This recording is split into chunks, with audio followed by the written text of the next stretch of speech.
নমস্কার বন্ধুরা, আবারও চলে এলাম এক নতুন ইনফরমেশন যুক্ত ভিডিওতে। তোমরা সকলেই জানো বন্ধুরা, এই মুহূর্তে পশ্চিমবঙ্গে ইলেকশনের ডেট ঘোষণা হয়ে গেছে।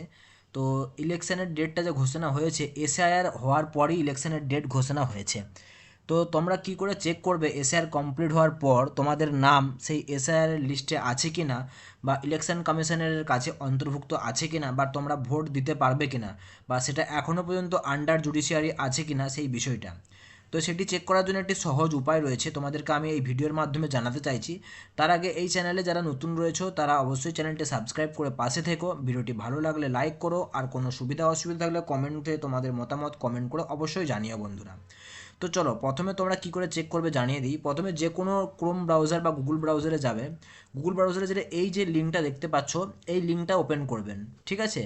এই লিঙ্কটাতে ওপেন করলেই এই যে এই মুহূর্তে হোম পেজের স্ক্রিনে একটি তোমরা পেজ দেখতে পাচ্ছ, সেম টু সেম এরকম ধরনের একটা পেজ ওপেন হবে, ঠিক আছে।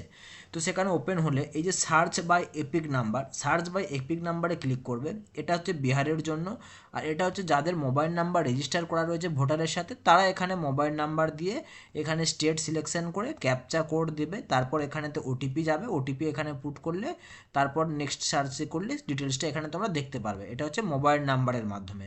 আর যাদের মোবাইল নাম্বার রেজিস্টার নেই, তারা নিজেরাই নিজেদের ভোটার কার্ডের মাধ্যমে চেক করতে পারবে তাদের নাম ইলেকশন কমিশন অফ ইন্ডিয়াতে অন্তর্ভুক্ত আছে কিনা, বা এখনও পর্যন্ত আন্ডার জুডিশিয়ারির মধ্যে আছে কিনা। তো সেটা চেক করার জন্য কি করতে হবে তোমাদেরকে আমি দেখিয়ে দিচ্ছি। এখানে যে এপিক নাম্বার বা তোমাদের যে ভোটার নাম্বারটা রয়েছে, সেই ভোটার নাম্বারটা এখানে দিতে হবে। এখানে ভোটার নাম্বারটা দেওয়ার পর এখানে যে স্টেট আছে সেই স্টেট সিলেকশন করতে হবে। তারপর এখানে যে ক্যাপচা আছে সেই ক্যাপচা দিয়ে সার্চ করতে হবে। সার্চ করলেই এখানের নিচে ডিটেলসে চলে আসবে। তো আমি তোমাদের পুরো ডিটেলসটা করে দেখাচ্ছি বন্ধুরা। তো বন্ধুরা, আমি এখানে ডিটেলসটা পুট করলাম, এপিক নাম্বার দিলাম, ক্যাপচা দিলাম। ক্যাপচা দিয়ে যে নিচে যে সার্চ করার অপশন রয়েছে, আমি সার্চ বাটনে ক্লিক করলাম। এখানে সার্চ করার সাথে সাথে দেখে নাও রেজাল্ট এসে গেছে। রেজাল্টে পুরো ডিটেলস আমার এখানে শো করছে, EPIC number, name, age, father's name, state, পুরো ডিটেলসটাই এসে গেছে। তার মানে আন্ডার জুডিশিয়ারি নেই। যাদের এখনও পর্যন্ত এসআইআর এর কাজ কমপ্লিট হয়নি তাদের এখানে দেখাবে সার্চ করলে আন্ডার জুডিশিয়ারি বলে। আর যাদের নো রেকর্ড ফাউন্ডস দেখাবে, তার মানে জেনে নেবে যে তাদের নাম ইলেকশন কমিশন অফ ইন্ডিয়াতে অন্তর্ভুক্ত নেই। তো এই হচ্ছে তোমরা নিজেরা কি করে চেক করবে তোমাদের নাম ইলেকশন কমিশন অফ ইন্ডিয়াতে অন্তর্ভুক্ত আছে কিনা, বা তোমরা ভোট দিতে পারবে কিনা।